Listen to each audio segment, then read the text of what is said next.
I guess we're going to talk a little bit about like checking in with your spouse, like checking the temperature, whether it be for Temp check. hard conversations or Set the atmosphere. Okay. yeah, Okay. seeing how they doing. You want to talk a little bit about that? Yeah, let's go ahead and I want to go ahead and actually hear your spill afterwards. Setting the atmosphere, checking the temp is so important because when a spouse come in, when your partner come in, right, you want to know how your partner is feeling before you dive into other different conversations. Babe, how do you feel? How do you feel right now? Oh, I feel okay. So is there anything going on?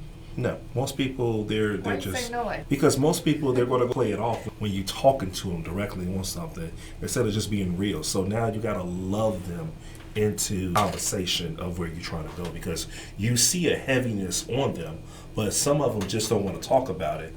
So you really have to check it's kind of like you checking the turkey in the oven, right?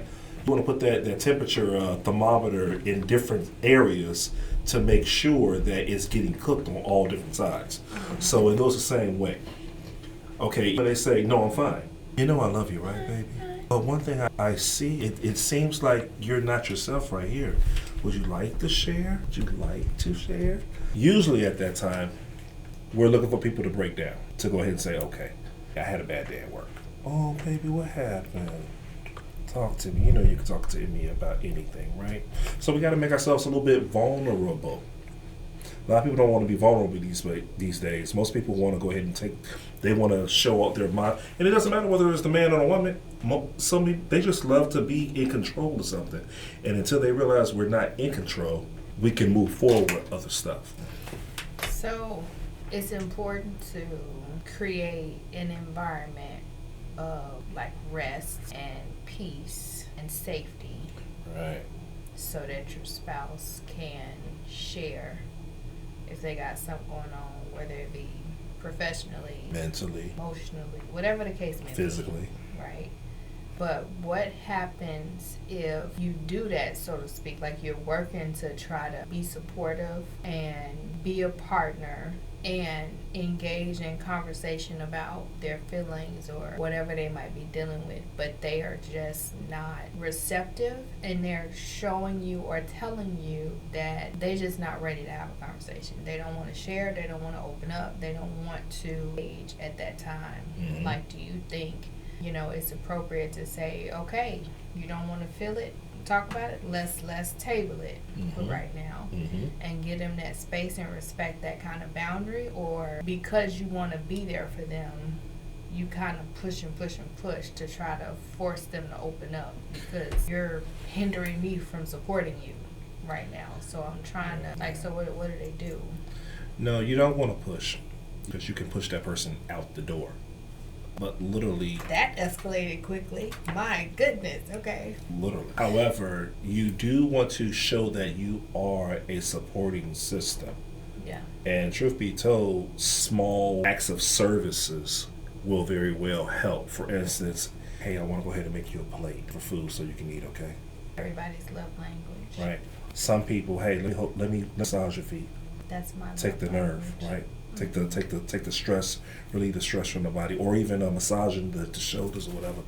Another one is actually just staying quiet, just being there. Hey, baby, I love you. I think that silent part.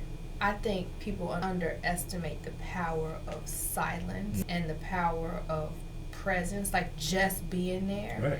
And I think that comes up, especially when you're dealing with like grief. Like when I lost my dad, when you just recently lost your sister, just all of this kind of stuff that happens. I think you don't really have the word sometimes, and I think it's important, it's powerful just to be there. It's just the presence. That's without it. Forcing somebody to talk. But Exactly. Just sitting with them in that space for a little bit. Exactly. And then what if the person still do lash out? Well, you doing all this? You doing too much. You doing too much. But I'm trying to help you out. Yeah. I've seen it in so many different relationships. So the lady wanted, or the man want to go ahead and be helpful to the person that they see, like you're not yourself right now. But I guess they doing it a little too much, and then the person start lashing out, and then I'm trying to help you. Then they lash out. So now no one's getting anything. The greatest tool that we have is to silence the flesh and let the spirit rise out. And That's you do hard. it just being quiet. Somebody has to take the humble side. I don't care whether it's the man or the woman. At that time, I love you. And it's better if they both do it. It is.